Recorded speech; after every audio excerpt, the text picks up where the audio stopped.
Dom Afonso Henriques, por muitos chamado fundador, por muitos também o conquistador, nasceu, não se sabe bem nem onde, nem quando. Segundo os historiadores, teria nascido entre 1109, 1108, 1111 até, provavelmente em Coimbra, Viseu ou Guimarães. Segundo a tradição popular, aqui na cidade de Berça, em Guimarães, pois foi aqui que ele nasceu e a data é de 1111. Essa é a tradição popular. Era filho do conde Dom Henrique e da bastarda de Afonso VI, imperador das Espanhas, Dona Tareja, ou Dona Teresa. E foi ele quem fundou a pátria portuguesa. Chefe de Estado em 1128, rei em 1143, com a realeza reconhecida plenamente em 1179, do seu gênio saiu Portugal. E é a ele que devemos o ser portugueses.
Em 1130, Dom Afonso Henriques, o conde de Portugal, olhava para o seu território e o que é que ele via?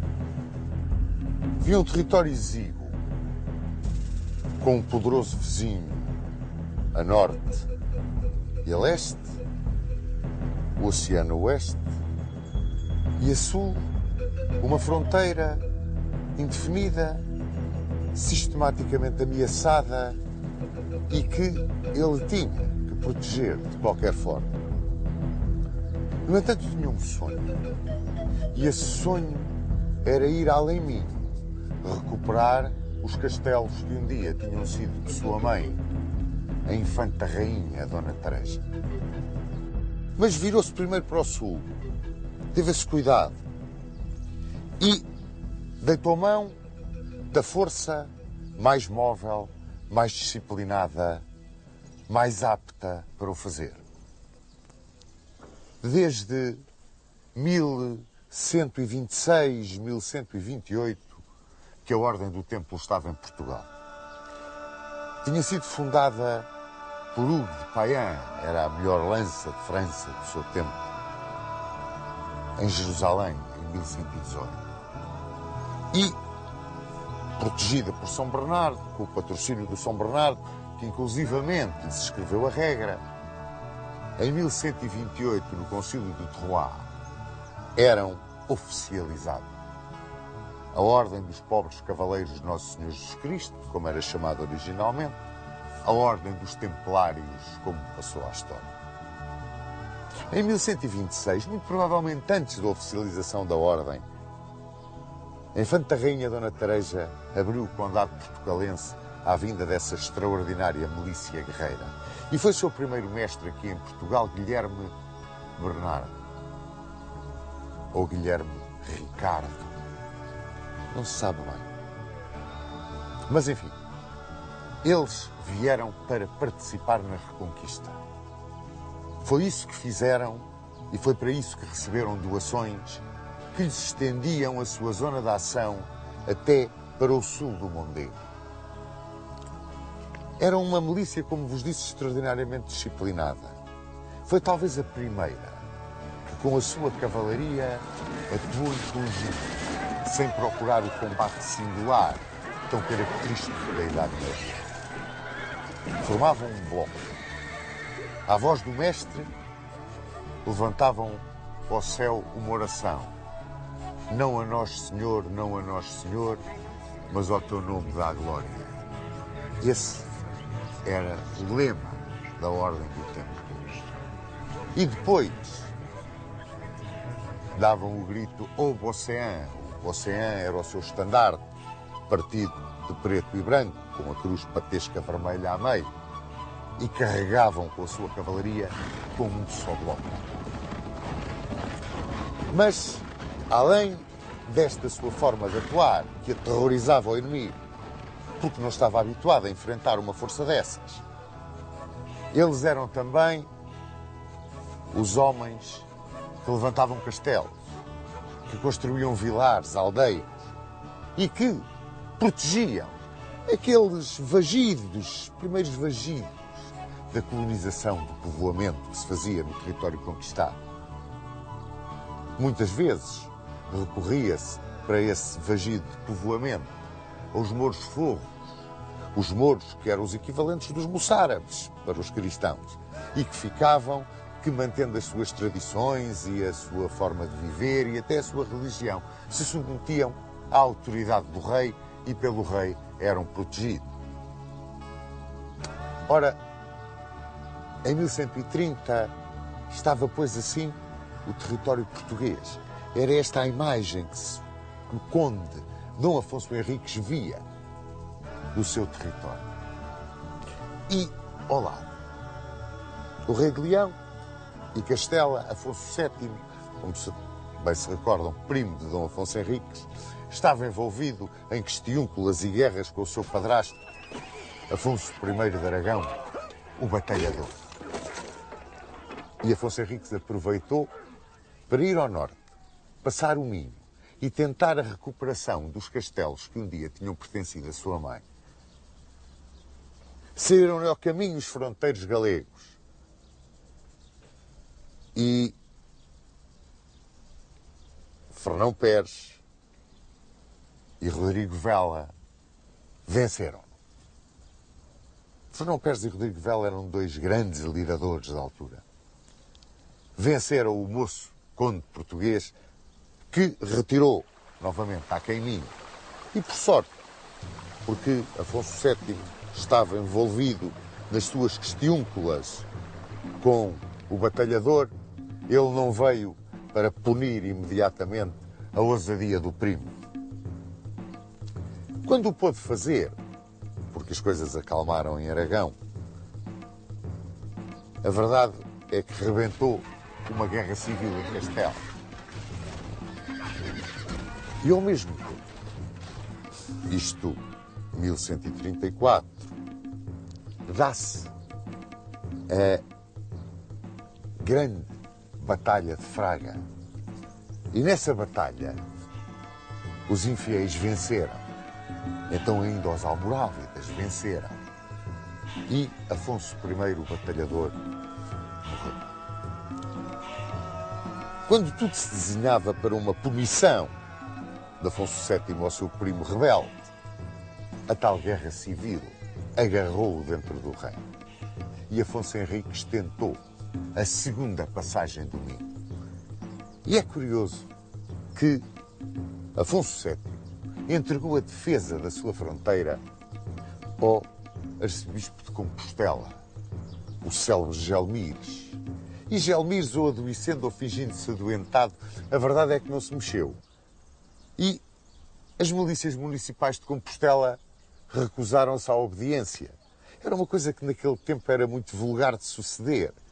Naqueles senhores que eram praticamente soberanos dentro das suas terras, muito embora vassalos do rei.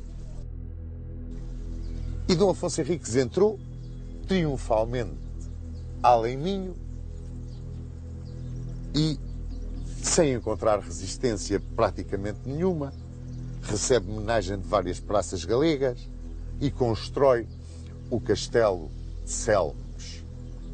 O Castelo de Selmes, que era como um padrão da sua atitude de rebelde e da sua vontade de reaver aquilo que um dia tinha sido da sua mãe. Ora, nesta altura, resolveram-se as coisas na Guerra Civil em Leão e Castela e Afonso VII, com toda a sua força, tomou o Castelo de Selmes. E aqueles portugueses que tinham ficado nas fortalezas de comando de Dom Afonso Henriques na Galiza foram expulsos novamente àquém Minho. Era esse fluxo e refluxo que havia, além do rio, aquém do rio, muito embora a fronteira fosse bem definida ali naquela região. Ora, entrava 1135.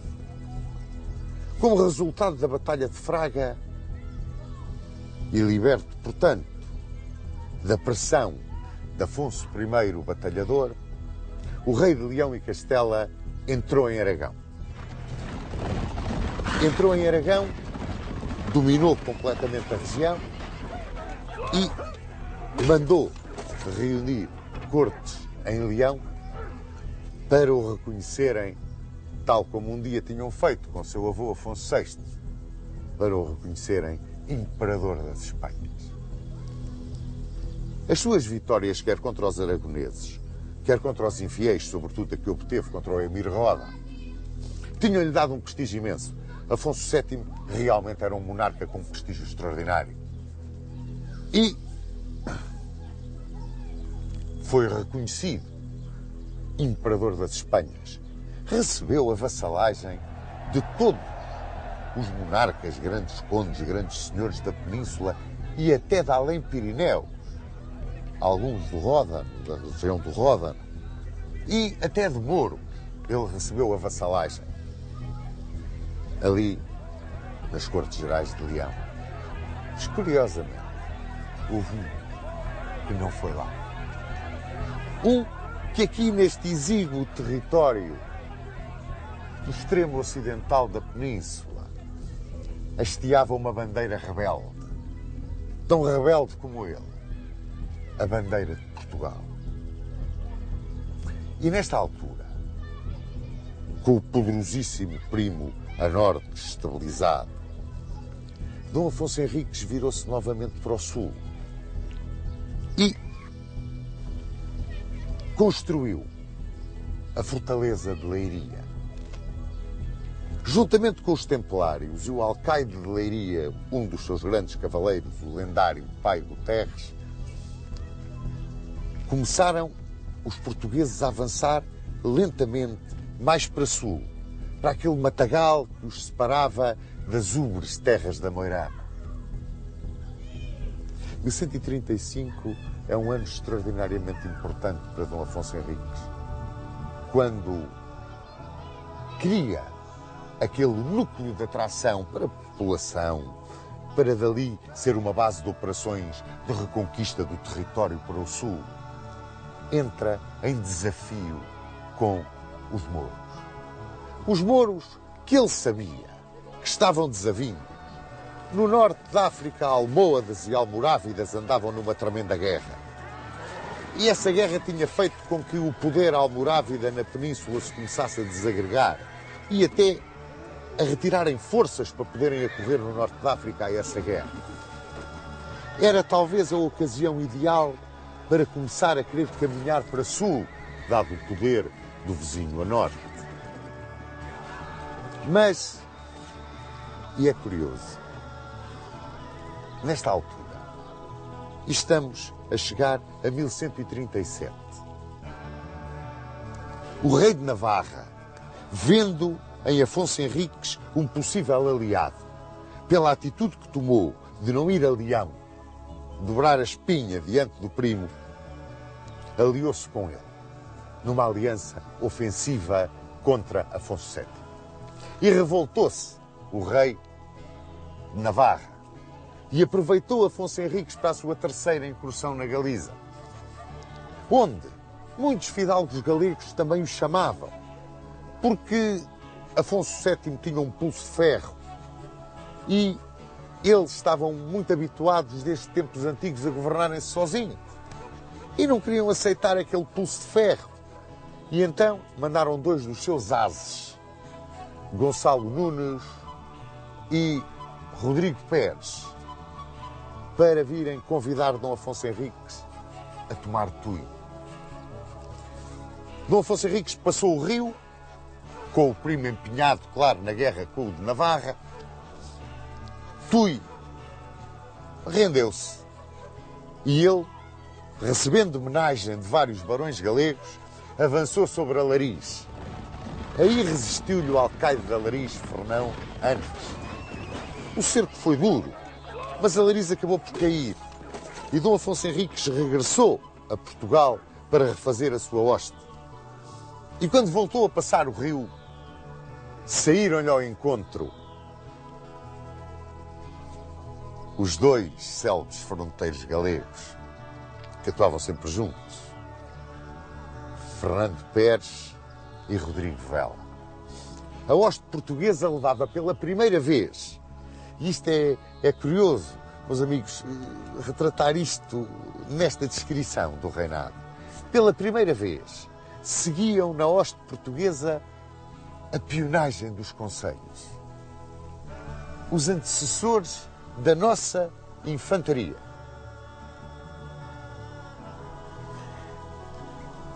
Encontraram-se os dois exércitos no campo de Cerneja e ali consegue Afonso Henriques uma estrondosa vitória. Uma estrondosa vitória que abre à sua ambição e ao seu sonho a terra galega, onde vários barões o recebem de braços abertos e lhe prestam homenagem. Mas foi nessa altura que, vendo os cristãos em guerra, e muito embora eles também tivessem desavindos, almorávidas e almohadas, Osmar, Ismar ou Exmar, esse nome não está bem definido. A alcaide aqui de Santarém, com uma poderosa força, atacou Leiria, passou à espada mais de 240 cavaleiros e entrou pelo Navão, venceu em tomar outra hoste portuguesa e lançou o pânico na fronteira sul do condado. E ao mesmo tempo, Afonso VII resolvia o seu problema com o Navarro e vinha para a Galiza ajustar as contas com o primo. Estava Dom Afonso Henriques numa guerra em duas frentes. E aqui, quase poderia dizer que estou de acordo com todos os tratadistas que o consideram um brilhante diplomata. Aqui Dom Afonso Henriques teve uma atitude de gênio. Ele estudou qual dos dois inimigos é o mais forte. Sem dúvida nenhuma o do norte, porque o do sul eles andam desavindos uns com os outros. Então, eu vou dobrar a espinha diante do norte e pede a paz a Afonso VII. E Afonso VII, tão empenhado que estava nas suas campanhas da Reconquista, se havia alguma coisa que ele não queria, era problemas no seu flanco ocidental, aceita em Tui a vassalagem do primo. Porque Dom Afonso Henriques presta vassalagem em Tui, aceita devolver tudo quanto tinha tomado na Galiza, promete não atacar mais o reino do primo, mas faz com ele uma aliança ofensiva contra os infiéis, aceita a sua soberania e recebe em troca o título platónico de rei. É a primeira vez que isso sucede, mas é um título meramente platónico e isso está escrito nos tratados.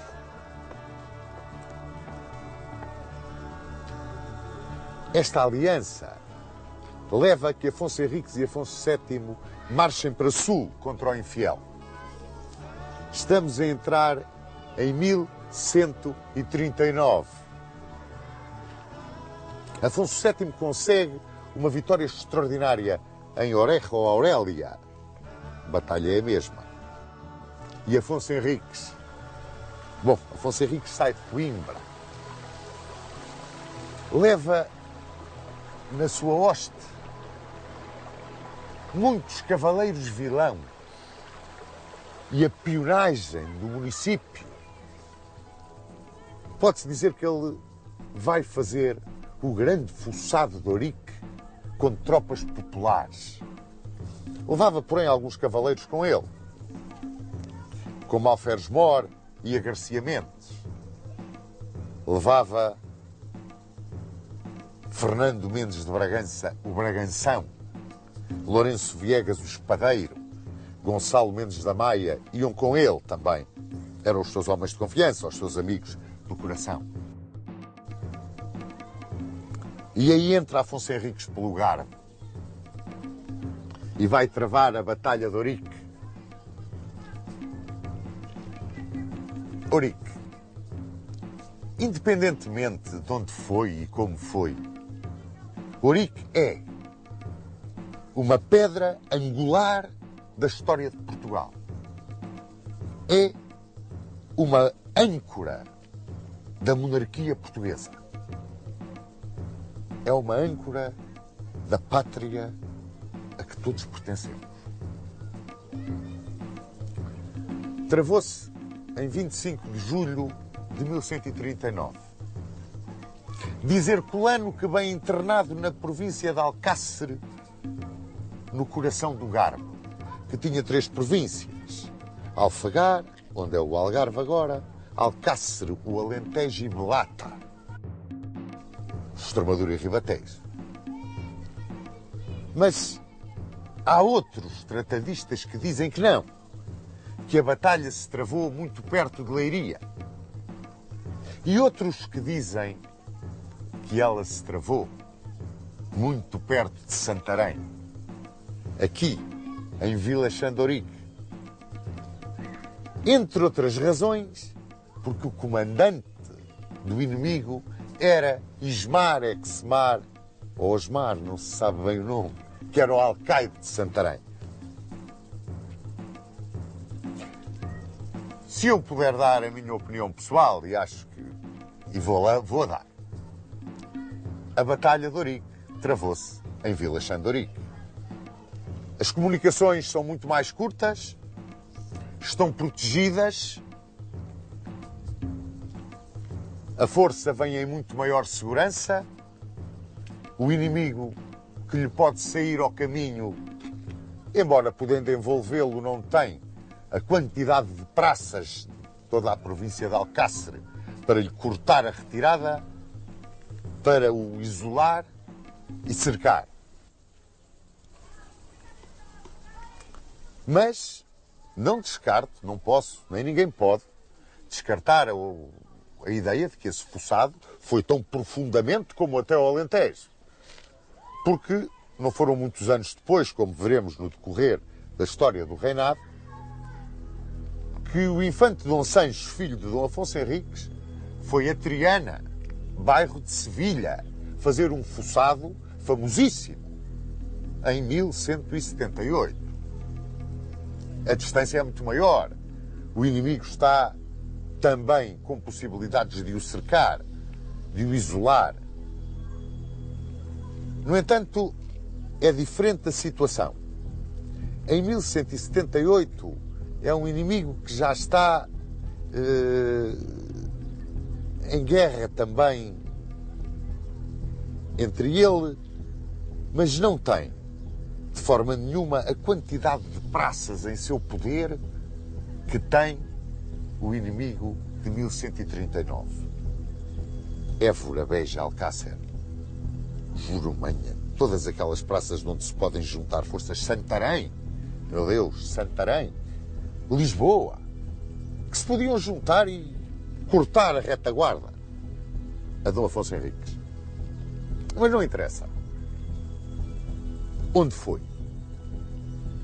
Aí é de suma menos importância. Mas o que ela foi é que tem um interesse extraordinário para a nossa história. É uma batalha decisiva decisiva na aceitação de Dom Afonso Henriques entre os seus pares na Península.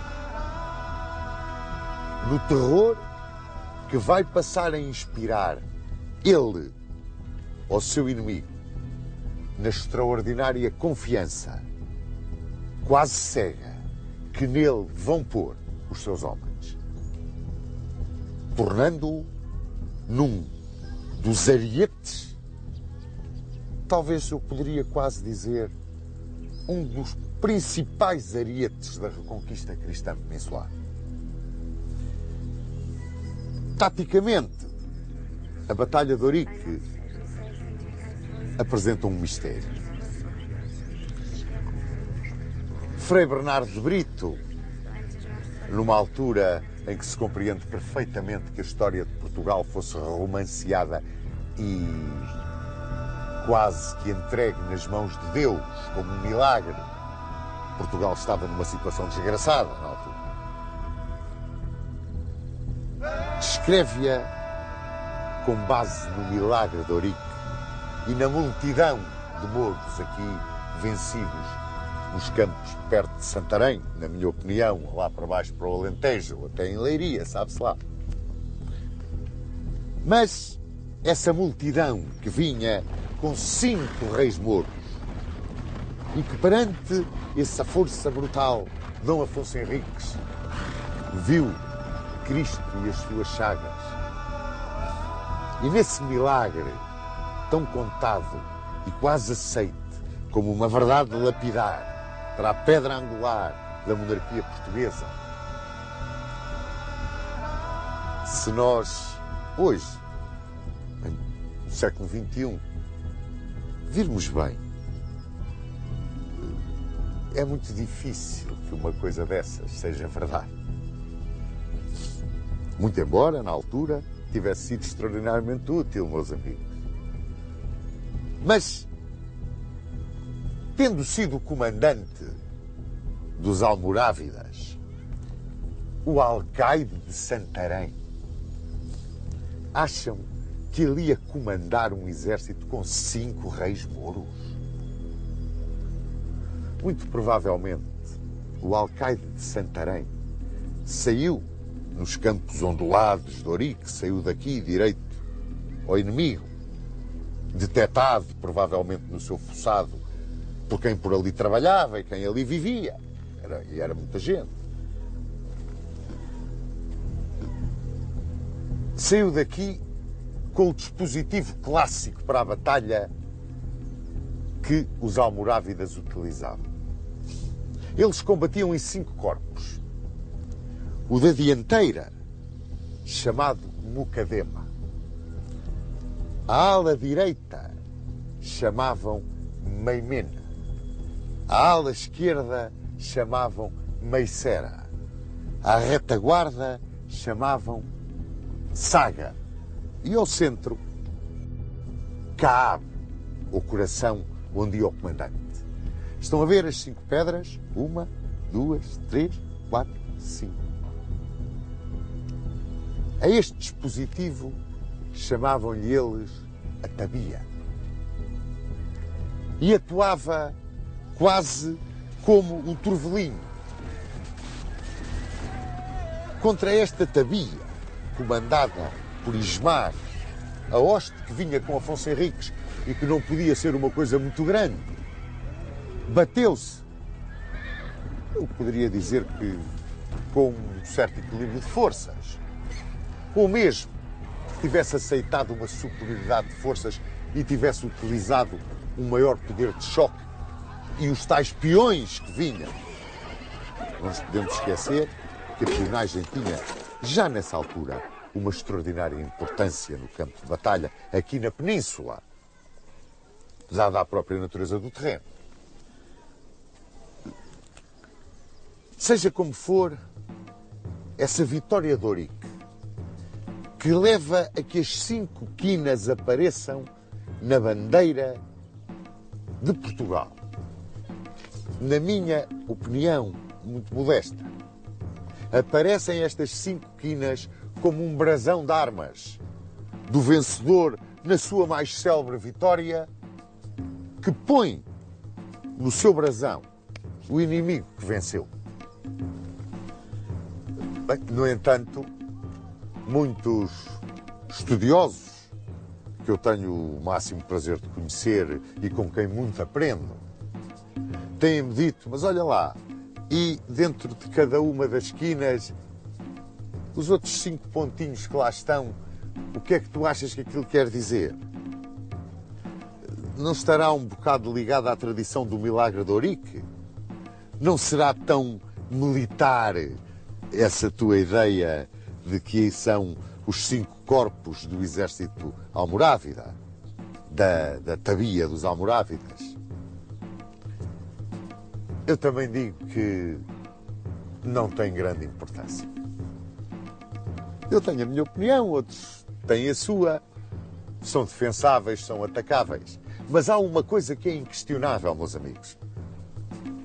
É que em Ourique, em 1139, no dia 25 de julho de 1139, no campo de batalha de Ourique, Dom Afonso Henriques, dentro da velha tradição dos godos, foi levantado nos escudos dos seus homens e aclamado rei.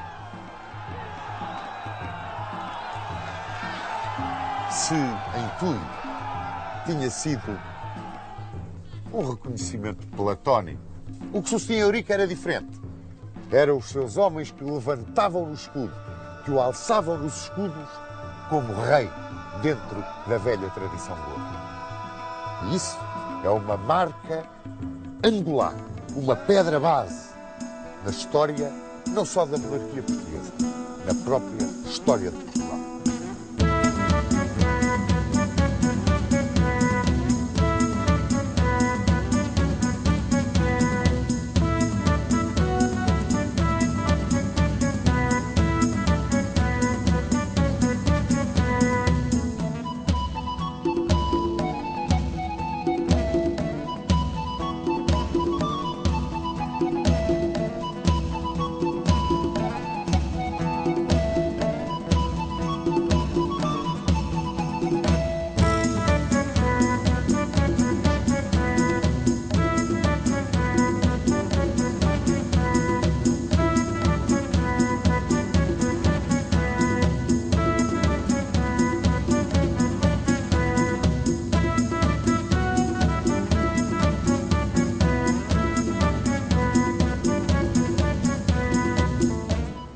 Vencedor em Ourique em 25 de julho de 1139, como se lembram, Dom Afonso Henriques achou-se com força bastante e com um grande prestígio junto dos seus barões e junto dos seus homens de armas para novamente tentar invadir a Galiza.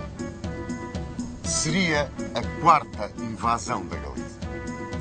E escolheu a altura para o fazer quando Afonso VII se encontrava empenhado em luta com o rei de Navarra.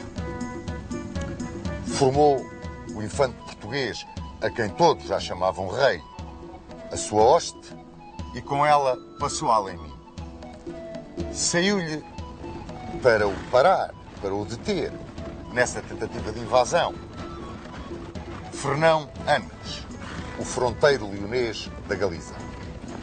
E, depois de vários combates, num dos quais Afonso Henriques foi ferido, o infante português decidiu passar a caminho e esperar que o inimigo viesse ao seu encontro. E foi isso o que sucedeu.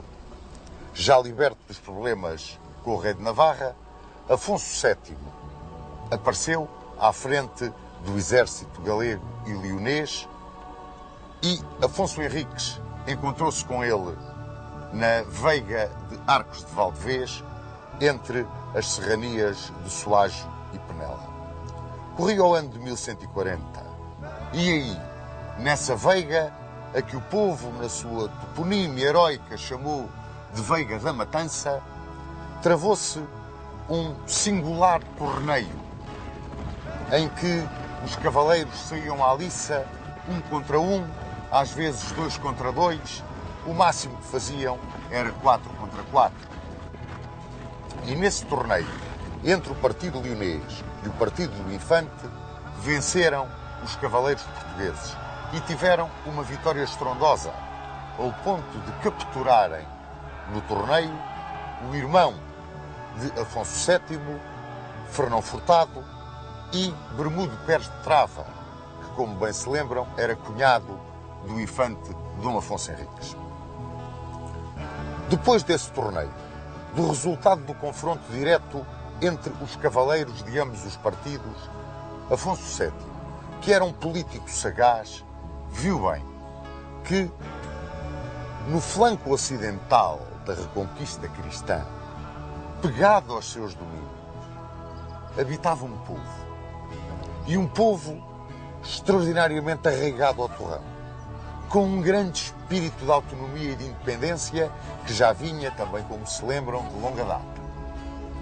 E que esse mesmo povo estava perfeitamente identificado com o infante a que já chamava rei. O infante que era a cúpula de uma organização que assentava militarmente, mais do que qualquer outra, nas milícias dos concelhos, nos cavaleiros vilãos, na pionagem e nos besteiros, que sempre acompanharam Dom Afonso Henriques em todas as suas empresas. E mais, que essa organização militar era aplaudida e apoiada pelos ricos homens de Portugal, pelos senhores de Entre Douro e Minho, que viam nela uma estrutura de um Estado nascente, diferente dos outros, e que certamente tinha toda a força para vingar na sua independência e na sua autonomia. Assim, Afonso VII contactou o arcebispo de Braga, que era Dom João Peculiar, e procurou, através dele, chegar à fala pacificamente com o seu primo rebelde. Encontraram-se Afonso Henriques e Afonso VII e ali acordaram numa troca de prisioneiros, entrega de fortalezas e, vagamente,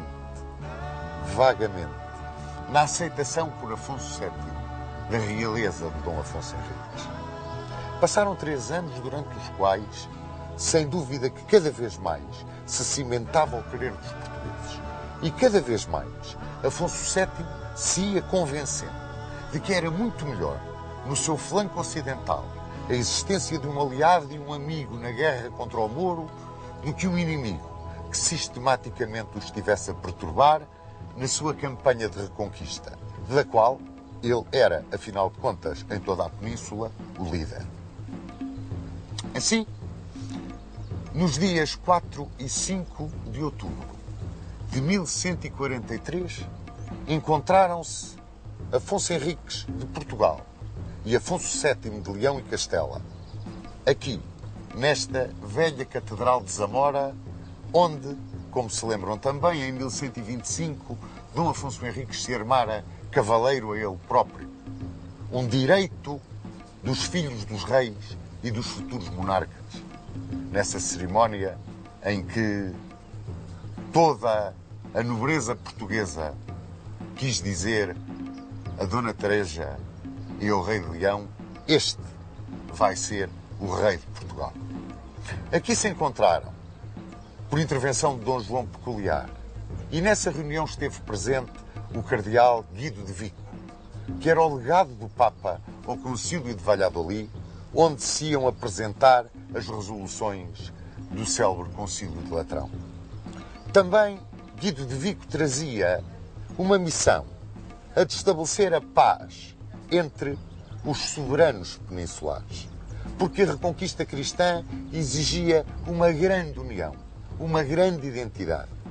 E tanto era assim que no sul de Portugal, na altura em que aqui se reuniram Dom Afonso Henriques com Afonso VII, Omar, um grande chefe almorávida, tomava Leiria e sob os seus escombros matava o heróico alcaide Dom Paio de Pérez.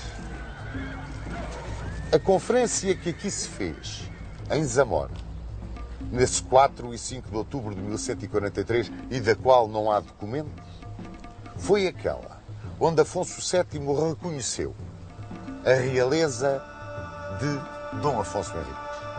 E reconheceu-a procurando manter, contornando esse reconhecimento total através da entrega a Dom Afonso Henriques da cidade da Astorga. Assim, feudatário ficava o rei de Portugal. Era um vassalo, através da posse da Astorga, de Afonso VII de Leão e Castelo. Nas mãos de Guido de Vico, depositou Dom Afonso Henriques uma carta que tinha um nome extraordinariamente sugestivo: As Chaves do Reino dos Céus. E nessa carta ele pedia a proteção de São Pedro e do Papa Inocêncio II para ele rei e para o reino de Portugal. E essa vassalagem ao Papa materializava-se no pagamento de 4 onças de ouro.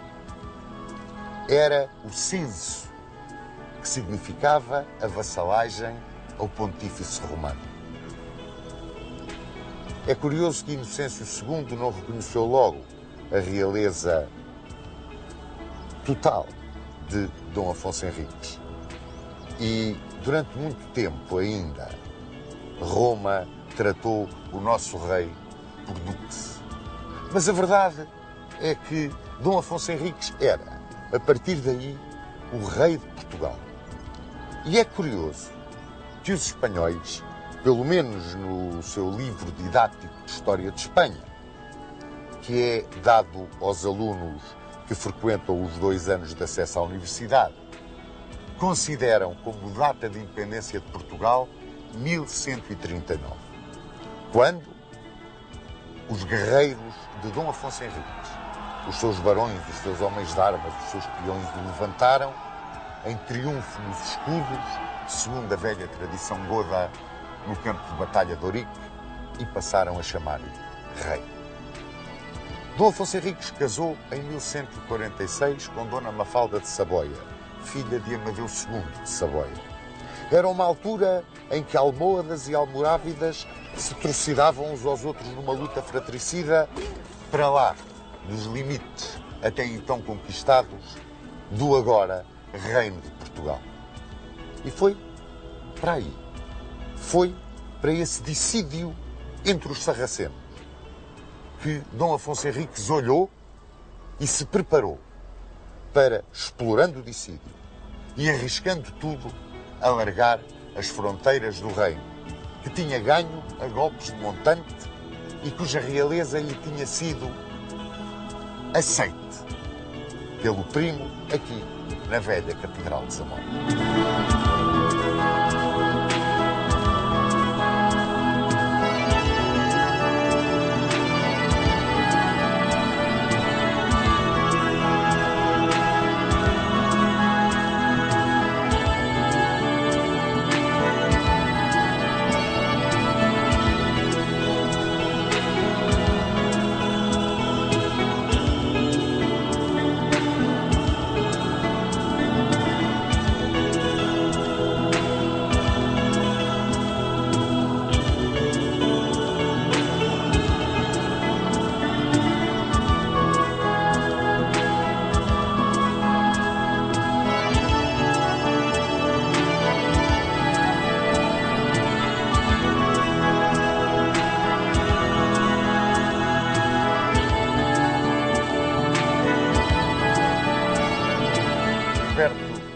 Das suas lutas com o primo Afonso VII de Leão e Castela, reconhecido rei em Zamora e casado com Dona Mafalda de Saboia, Dom Afonso Henriques estava pronto para a sua missão histórica de conquistador.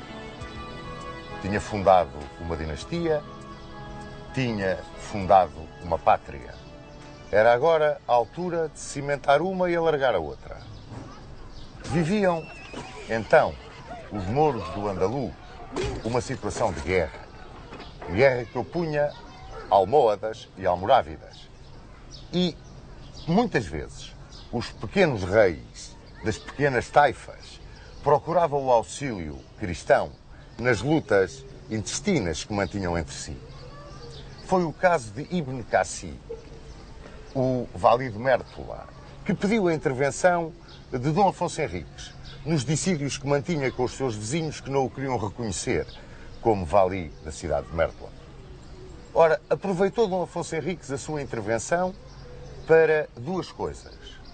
Primeiro, ganhar o respeito, o temor dos mouros pela força com que interveio ao lado de Ibn Cassi e depois para se aperceber perfeitamente do que se passava entre aqueles que ele tinha escolhido como inimigos preferenciais.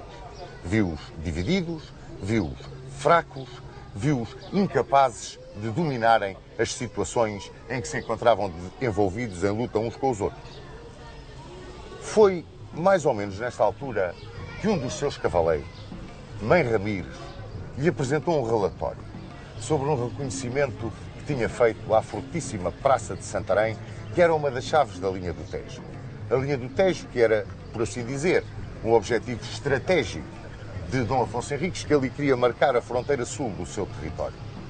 Ouviu com muita atenção Dom Afonso Henriques. Dizia-lhe Mãe Ramires que havia um atalho que o conduzia diretamente às muralhas e que esse atalho prometia um movimento a coberto e um ataque por surpresa. Acontece que Dom Afonso Henriques estava em tréguas com os mouros de Santarém e mandou arautos avisarem os mouros que as tréguas se rompiam por 3 dias. Reuniu uma hoste que era feita com base fundamentalmente nos seus ricos homens e nas milícias municipais de Coimbra. E, com essa hoste, avançou sobre Santarém, internando-se em Belata. Chegou a Pernes, e quando chegou a Pernes e montou o seu acampamento clandestino, digamos assim, já as patrulhas mouras andavam na região. E Dom Afonso Henriques, aí em Pernes, desvendou finalmente aos seus homens o mistério daquela incursão. O ataque de surpresa a Santarém. Bom, encheu de pasmo toda aquela gente com a audácia da empresa, mas o entusiasmo de Dom Afonso Henriques era tal que todos o acompanharam e todos se convenceram de que a vitória não podia fugir aos cristãos. Prepararam então 10 escadas para fazerem o assalto à fortaleza, galgando as muralhas. E de noite progrediram até ao vale da Fonte de Tamarma. Nesse vale, encostado às muralhas, havia a casa de um oleiro. E aí encostaram as escadas. 120 homens subiram seguindo o rei e Mãe Ramires. Dominaram as sentinelas que ainda quiseram gritar Nazareno, mas ao grito dado de Santiago e Rei Afonso, a bandeira implantada no alto dos muros, aquela força de assalto galgando as muralhas, chegando à entrada do castelo do lado de dentro e partindo os ferrolhos com um malho de ferro, entraram as tropas que estavam fora. E de repente, Santarém caiu em poder dos portugueses. Ajoelhava-se Dom Afonso Henriques nas lajes da Alcáçova Santarena. Era o dia 15 de março de 1147. Santarém, uma das chaves da linha do Tejo, caía em poder do rei de Portugal. Pouco depois, uma armada de 200 velas, uma forte armada cruzada que se destinava à Síria, em resposta à pregação da cruzada feita por São Bernardo de Clairvaux, que era comandada por Luís VII de França e Conrado III da Alemanha. Uma esquadra fundiu no Porto para se reabastecer. Essa esquadra era composta por ingleses, flamengos, normandos, alemães e aquitanos. Dom Afonso Henriques encarregou o bispo do Porto de convencer os cruzados a participarem com ele na conquista da cidade de Lisboa. Esta cidade de Lisboa onde nos encontramos aqui, na Alcáçova do seu Castelo de São Jorge. Lisboa era uma cidade magnífica. Era a pérola da linha do Tejo. Os seus muros, e mesmo fora deles, em bairros que se estendiam num dédalo de pequenas ruas, que era um tremendo campo de batalha para quem quisesse atacar a cidade, viviam cerca de 150 mil habitantes. A cidade estava recheada de tesouros. Corriam lendas acerca da prosperidade dos mouros que aqui viviam. Era um empório comercial, tinha um porto magnífico. Ora, Dom Afonso Henriques já tinha tentado apanhar Lisboa de surpresa, mas tinha falhado o seu intento. Mas desta vez tudo ia ser diferente. O Bispo do Porto convocou os comandantes cruzados para o cemitério do Burgo e ali os convenceu a uma ação conjunta. Os cruzados descendo para Lisboa por mar e bloqueando Lisboa do lado do rio. E Dom Afonso Henriques com a sua hoste vindo do lado de terra e fechando o cerco do lado de terra. Comandava os cruzados grandes cavaleiros da época. Hervé de Glanville, Cristiano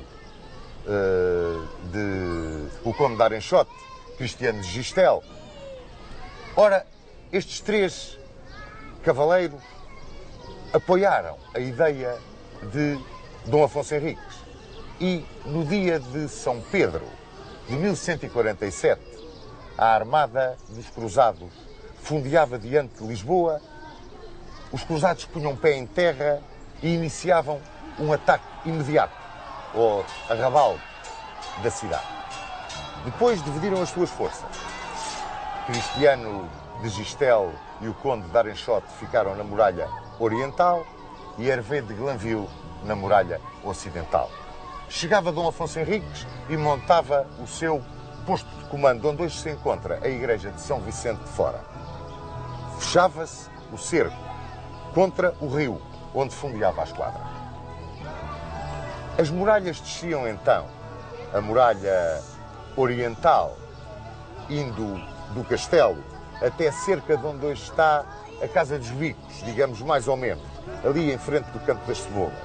E a muralha ocidental descia também até ao rio, o rio chegava ali, onde hoje está, perto do Terreiro do Paço, a igreja da Conceição Velha. Essa era a cintura amuralhada da cidade de Lisboa. Como vos disse, os bairros que estavam de fora constituíam um dédalo de ruas tremendo. Aí se travaram os primeiros combates. Dom Afonso Henriques combinou então com os comandantes cruzados as condições em que a participação dos cruzados se dava. Os normandos queriam o saque. Os ingleses, os alemães e os flamengos aceitavam aquilo que o rei de boa mente lhes quisesse dar. E muitos deles queriam ficar em Portugal depois da conquista de Lisboa. Deram-se os primeiros combates e o arcebispo de Braga, antes de se fazer o cerco em regra, chegou perto do castelo e apresentou ao caído de Lisboa as condições de rendição. E do alto do adarve o caído gritou-lhe: fazei o que puderdes, que nós vamos fazer aquilo que estiver na divina vontade. Bom, deu-se o assalto a Lisboa. Começou por combates que chegaram até ao chão das covas. O primeiro grande ataque dá-se pelos ingleses em direção àquilo que é hoje o bairro da Moraria. Depois, em 3 de agosto, os alemães, do lado do Campo das Cebolas, avançaram uma poderosa bastida, uma torre com cerca de 95 pés de altura e começaram a bater o adarve. Resistiam os lisboetas heroicamente. Começavam a desanimar um bocado os cruzados. Mas um prisioneiro disse que a fome começava a fazer muitos estragos na guarnição e na população da cidade. Recrudesceram os ataques. Em 29 de setembro foi o combate de São Miguel. Os mouros foram repelidos numa sortida que tentaram fazer. Os portugueses, com cerca de 1000 lanças, completavam o isolamento da cidade na direção de Torres Vedras, Sintra, Óbidos. E a Sintra dirigiram-se as lanças portuguesas por forma a aterrorizarem de tal forma a região que nenhum socorro poderia chegar. Como, aliás, os cruzados chegaram a essa conclusão quando apanharam no Tejo um cadáver. Um cadáver que trazia uma mensagem de Ibn Mohammed, que era o Vali de Évora. E dizia Ibn Mohammed: olha, comprem a vossa sobrevivência com o ouro que têm, porque eu não vos vou auxiliar, até porque estou em tréguas com os portugueses. Na noite de 16 de outubro de 1147, minaram os muros da cidade. A minagem atingia o auge, combatia-se no subterrâneo. Encheram-se com matérias inflamáveis as valas da minagem e puxou-se-lhes fogo. Caiu um dos panos de muralhas do lado oriental, mais ou menos onde hoje estará a Rua dos Bacalhoeiros. Ali naquele sítio travou-se um combate ferocíssimo entre cristianos de Gistel e os defensores da cidade. Durou 17 até 21 de outubro. E em 21 de outubro os ingleses lançaram um assalto desesperado do lado de onde hoje está o Correio do Paço. E ao mesmo tempo, do lado de São Vicente, Dom Afonso Henriques lançava o assalto dos portugueses. Reza a lenda que foi neste assalto dos portugueses a 21 de outubro que Martim Muniz terá praticado o seu feito de armas de se atravessar na porta do castelo, na porta daquele lado do castelo, e, atravessado na porta, impedir que os mouros a fechassem e permitir a entrada dos seus homens na cidade. Reza a lenda que lhe cortaram a cabeça, o corpo ficou atravessado, deitado no chão. Bom, nada disto vem nas crónicas, nem cristãs, nem árabes. Mas a tradição manteve-se. Essa tradição que talvez esteja ligada ao espírito de independência que presidiu ao período filipino.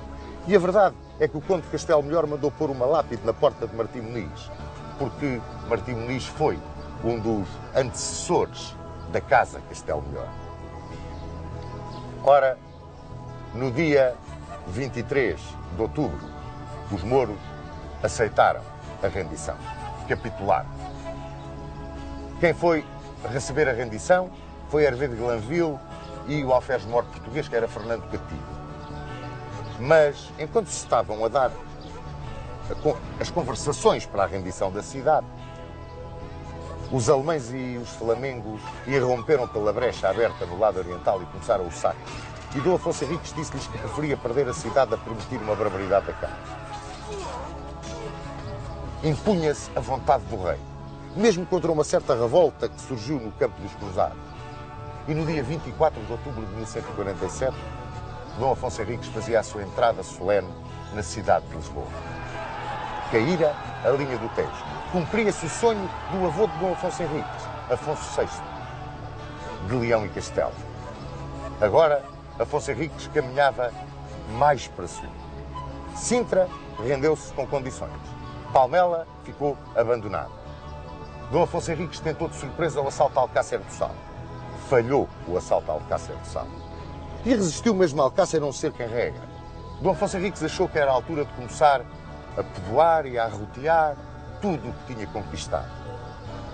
Desde a velha linha do Mondego até à linha do Tejo.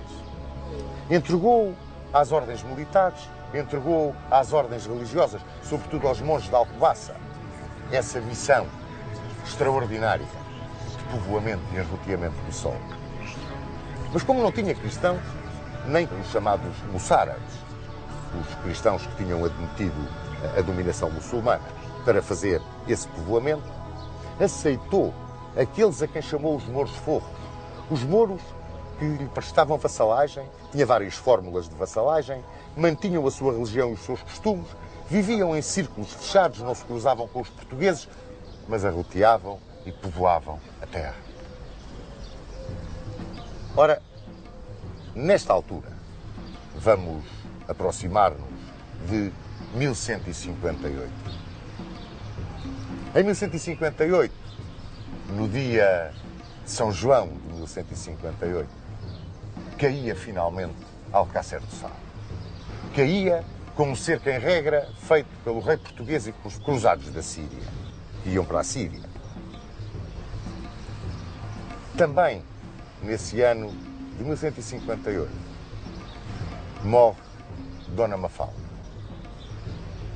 Morreu a 3 de dezembro. Deixou ao rei o infante Dom Sancho, o herdeiro da coroa, e 3 filhas. Dona Mafalda, que seria rainha de Aragão, Dona Urraca, rainha de Leão, e a filha querida de Dom Afonso Henriques, Dona Teresa, a quem os belgas hoje em dia ainda chamam Maute ou Matilde, e casou com Filipe de Alsácia, o Duque de Borgonha. Ora, a morte de Afonso VII, neste ano de 1158, lançou o seu império numa guerra civil. Ele dividiu o seu império entre o filho Sancho, a quem deu Castela, e o filho Fernando, a quem deu Leão, Galiza e a Extremadura. Não se entendiam os dois. Morreu Sancho de Castela, morreu muito novo. E Fernando II de Leão, genro de Dom Afonso Henriques, invadiu o reino do irmão para se tornar no preceptor do sobrinho, que era uma criança, o futuro Afonso VIII. Isto originou uma guerra tremenda. Nesta altura estava Dom Afonso Henriques empenhado no Alentejo, o Alcácer, que tinha como fronteiro Gonçalo Mendes da Maia. Deram-se aí duas conquistas curiosíssimas, que provavam bem a ligação que havia entre o rei e os seus vassalos. Geraldo, a quem chamava o Sem Pavor, conquistara Évora de surpresa, numa manobra de manha. Não se sabia bem se ele era um salteador, se era um cavaleiro que estava zangado com o rei e que assim queria fazer as pazes com ele. Em Beja, Fernando Gonçalves, um burguês, criara uma milícia nos vilares e nos arredores da cidade e também conquistou Beja. Na sua incursão alentejana, Dom Afonso Henriques apanhou Moura, Serpa, Alconchel e entrou pelo território que era de Castela. Apanhou Trujillo, Cáceres. Era fortíssima a força do rei português. Tão forte era que decidiu compartilhá-la com o filho. Tinha 14 anos o infante, era a altura de o lançar no campo de batalha. Da guerra entre os partidários de Afonso VIII e Fernando II de Leão resultava a fraqueza do reino leonês. E o rei de Leão tinha mandado construir Ciudad Rodrigo, que ameaçava a nossa fronteira. Pois contra Ciudad Rodrigo mandou Dom Afonso Henriques o seu filho Dom Sancho. E Dom Sancho foi vencido no combate de Arganal. É claro que Dom Afonso Henriques não gostou nada do resultado desse combate. Agarrou no filho, furioso, foi à Galiza. Apanhou Tui, Toronho e Límia e construiu o castelo de Sedufeita. É curioso que este castelo de Sedufeita, as torres do castelo de Sedufeita caíram com uma tempestade quando os leoneses atacaram Sedufeita. Em 1169, Dom Afonso Henriques resolveu conquistar a chave do Guadiana, Badajoz, que lhe abrisse o caminho para o sul, para o coração andaluz. Mas a taifa de Badajoz era importantíssima para Fernando de Leão, precisamente por ser a chave da linha que conduzia a Andaluzia. E Badajoz era feudatária de Leão e estava aliado aos leoneses. Assim, quando Afonso Henriques e Geraldo Sem Pavor estavam dentro da cidadela, já tinha caído Badajoz. Apareceu o exército de Fernando de Leão e cercou os portugueses dentro do Badajoz. Metidos entre dois fogos, os portugueses quiseram fazer uma retirada. E Dom Afonso Henriques, comandando essa retirada, a cavalo, bateu com a perna direita, que era a tal perna fraca, segundo a lenda, que tinha levado Egas Muniz a levá-lo a Carquer, para ver se curava da fraqueza das pernas. Bateu com a perna direita no ferrolho de uma portada. Caiu do cavalo e ficou prisioneiro. Pois há muitas lendas acerca da forma como Dom Afonso Henriques se viu livre daquela camisa de 11 varas em que tinha caído. Uns dizem que pagou um resgate grande. Outros dizem que Fernando de Leão foi de uma generosidade extraordinária e que apenas lhe disse: restitua o que roubou e vá em paz. E aquilo que ele tinha roubado eram as praças leonesas que conquistara na investida com o seu filho Dom Sancho. Dom Afonso Henriques retirou-se. E retirou-se para Portugal, para as Caldas de Lafões, para se recompor. Mas tinha chegado ao fim a sua brilhantíssima, a sua extraordinária, fantástica carreira militar. Já não podia montar a cavalo. Sentiu-se envelhecido. Sentiu-se batido. Era um penar ver aquele homem chegar ao fim. Mas tudo tem um fim. E Dom Afonso Henriques teve o cuidado, prevendo o que poderia depois acontecer, de chamar as ordens militares, hospitalários, templários, Santiago, dar-lhes a fronteira, incitá-los ao povoamento, ao arroteamento e à defesa da terra. Para isso, os portugueses que amavam o torrão, trabalhavam-no e defendiam. E para que se visse, se estudasse como se faziam as coisas, muito embora não houvesse um plano. E é que isto é que é extraordinário em Afonso Henriques, ele não podia ter um plano, porque estava permanentemente em combate. Levou a juventude fidalga com ele. para essa missão extraordinária de povoamento e arroteamento. E para que se começassem a entender os jovens com o futuro monarca, a partir de 1170, partilhou o governo do reino com o seu filho Dom Sancho.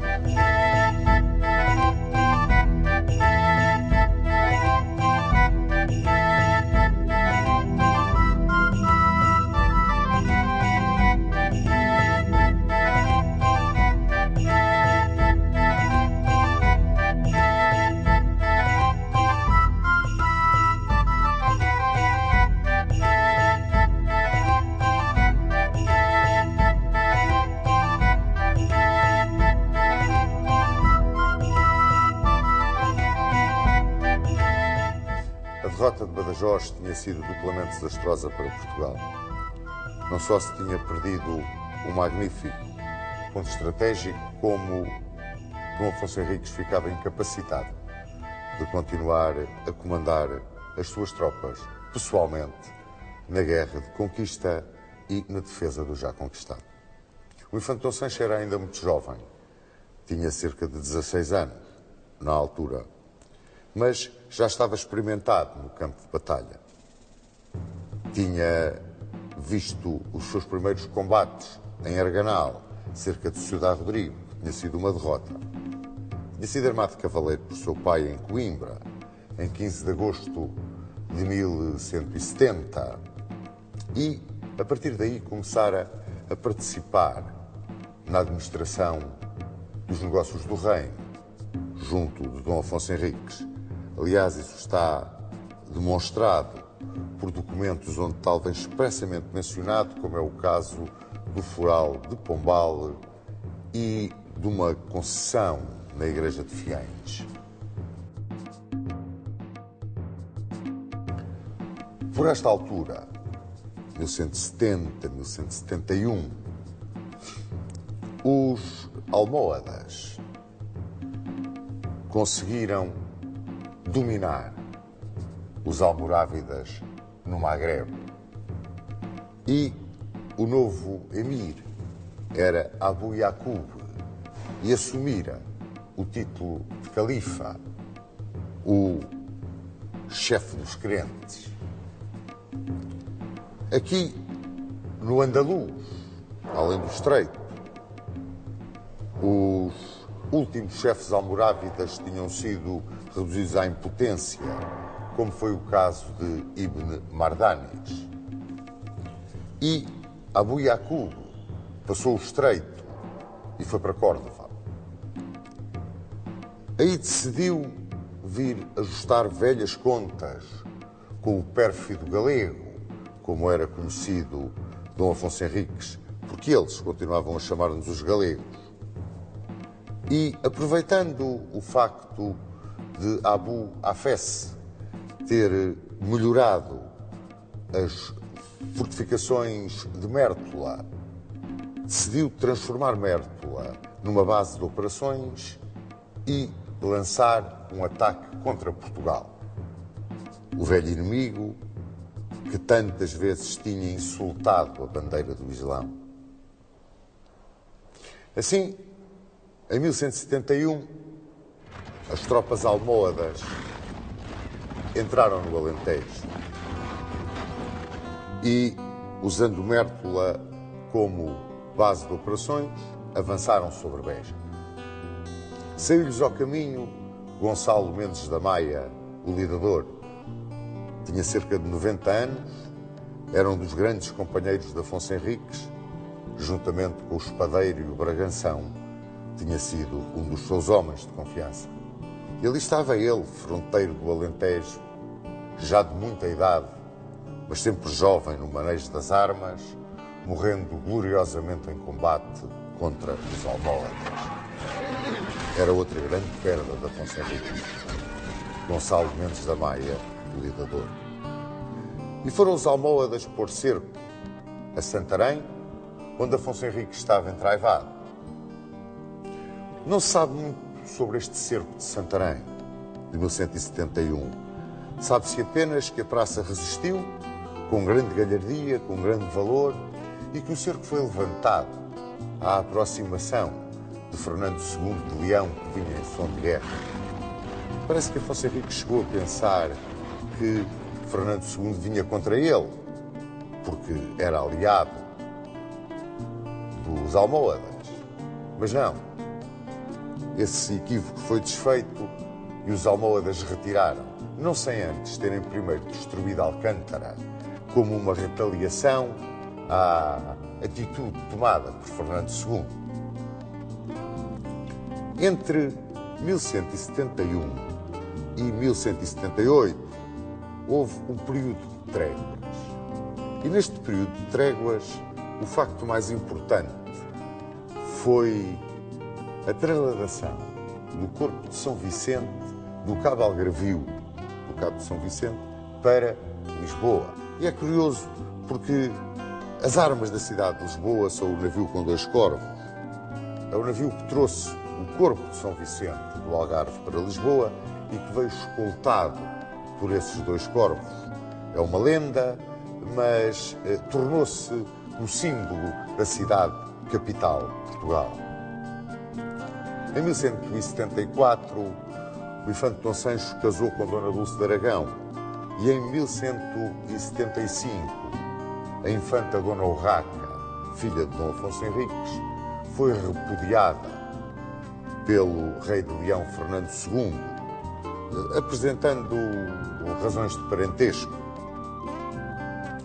Virou-se então Dom Afonso Henriques para o interior dos seus estados, utilizando os mouros forros, possuiu alguns povoamentos, mas em 1178 novamente veio a guerra. Era assim. Naquele tempo a guerra era uma constante. E veio a guerra com a incursão que o infante Dom Sancho fez à Andaluzia, ao arrabal de Sevilha, o arrabal de Triana, que saqueou e de onde voltou carregado de despojos. Foi talvez uma retaliação ao cerco de Santarém e, sem dúvida, que uma afirmação de vitalidade guerreira dos portugueses, mesmo perante a incapacidade do seu líder carismático, Dom Afonso Henriques.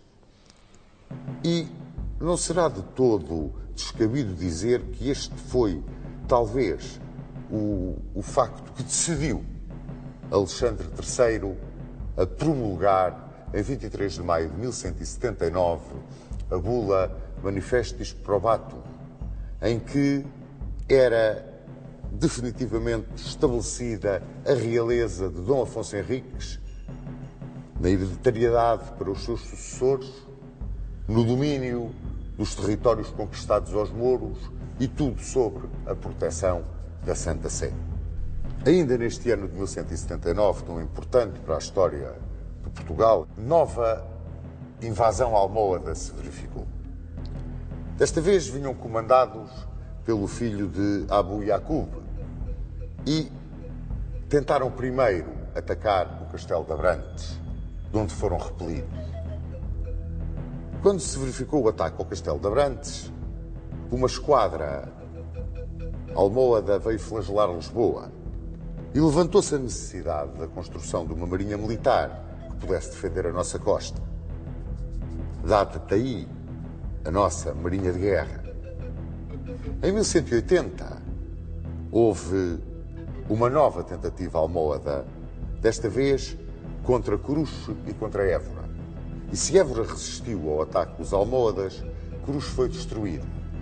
No entanto, o seu castelo rapidamente foi reconstruído e 2 anos depois Coruche tinha forado. É nesta altura, 1180, que há uma primeira notícia da Marinha Militar Portuguesa em combate contra os almohadas.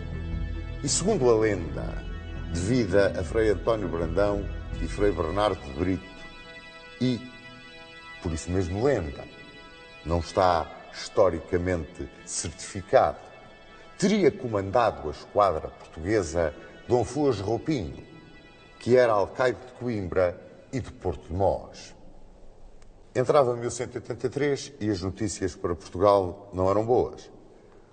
Abu Yaqub tinha decidido vir em pessoa castigar o pérfido galego.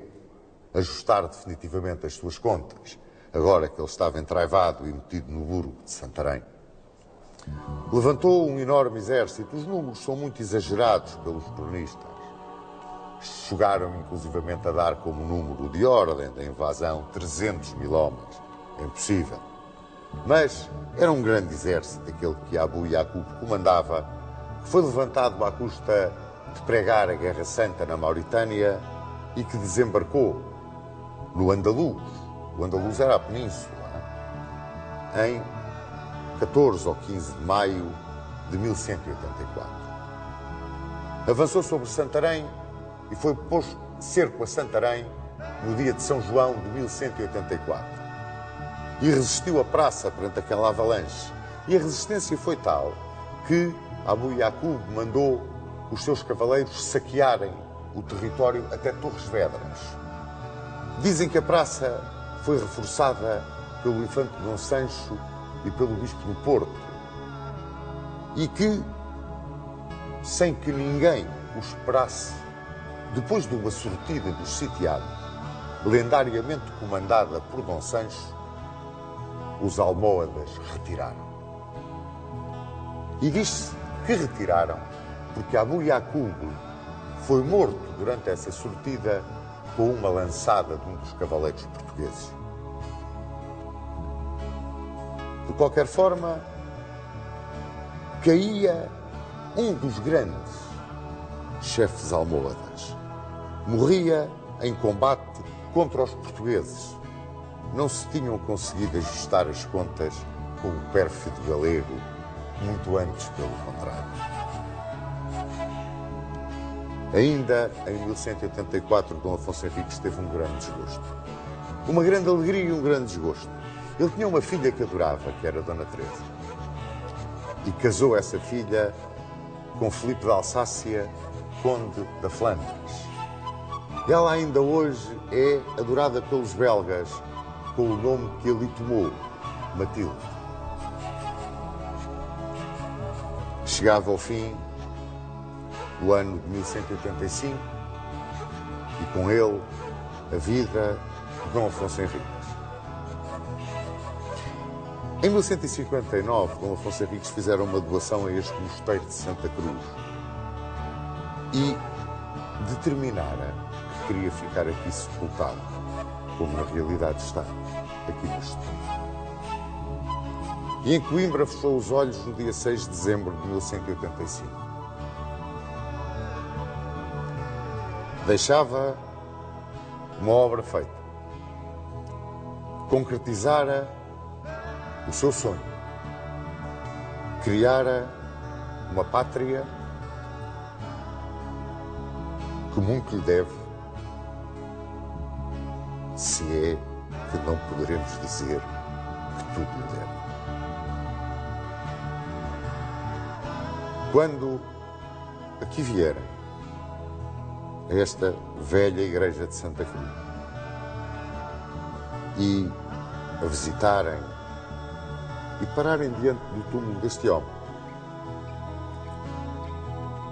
tenham uma reflexão e um respeito.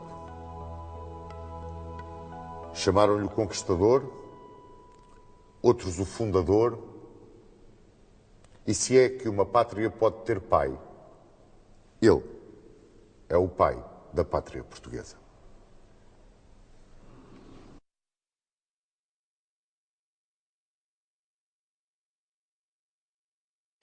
A análise da figura histórica de Dom Afonso Henriques, de quem o João Duarte é o descendente por linha direta masculina, é um aspecto apaixonante da história de Portugal. Nós gostávamos de saber, Dom Afonso Henriques, quem foi ele para si, o seu descendente direto?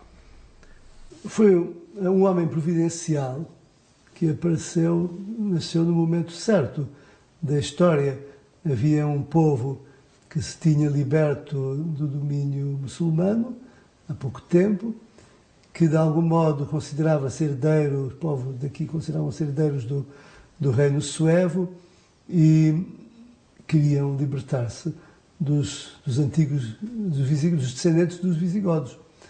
E quando apareceu um conde da Borgonha, o conde Dom Henrique, que realmente ele teve de facto uma ação muito interessante aqui em Guimarães, no norte de Portugal, e quando teve aquele filho excepcional, para já excepcional fisicamente, era um homem muito forte, muito saudável, muito grande, e isto, claro que impõe, e já faz de si um líder.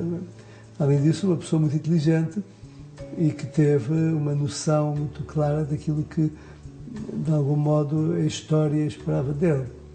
Eu creio que a visão histórica, a visão política de Dom Afonso Henriques é marcante para todo o futuro de Portugal. Não só, enfim, por ter começado a independência do reino, mas também por ter logo, desde o começo, apontado o caminho para a libertação de todo o território até o Algarve. Ficou logo previsto que tinha que ser esse o futuro de Portugal. O Dom Afonso Henriques teve, a par da sua ação de grande conquistador, uma ação administrativa e de grande proximidade do povo português. Muito embora se diga, e eu concordo, que a ação de povoamento não foi uma ação planeada, a ação do Dom Afonso Henriques andava um bocado, e era natural que assim fosse, ao sabor do resultado das batalhas, pois era um campo de batalha que ele explorava. Mas a sua ligação com o povo português e a sua íntima ligação, a figura do monarca pai, sim, claro, nasce com ele. Exato, por um lado, isso é verdade. Também há um aspecto muito interessante, porque ele, enfim, pois uma família vinha de Bélgica, percebeu que era muito importante recristianizar profundamente a Península Ibérica. E, embora ele respeitasse, os reis, seus sucessores, nessa época, respeitaram os direitos e as tradições e a cultura dos muçulmanos e dos judeus, e continuaram a praticar as suas religiões. De facto, ele trouxe para já os cistercienses. Ele era primo de São Bento e trouxe os cistercienses, que depois, mais tarde, eram os beneditinos, e construíram aqueles mosteiros magníficos que ainda hoje existem. O mosteiro de Maceiradão, por exemplo, ali entre Nelas e Mangualde, que está hoje em risco de cair e de desmoronar-se completamente, que ainda está num vale isolado, muito bonito, junto ao Rio Dão. Foi o primeiro convento cisterciense feito em Portugal, se não me engano. Dali, depois, os monges foram para Alcobaça, mais tarde.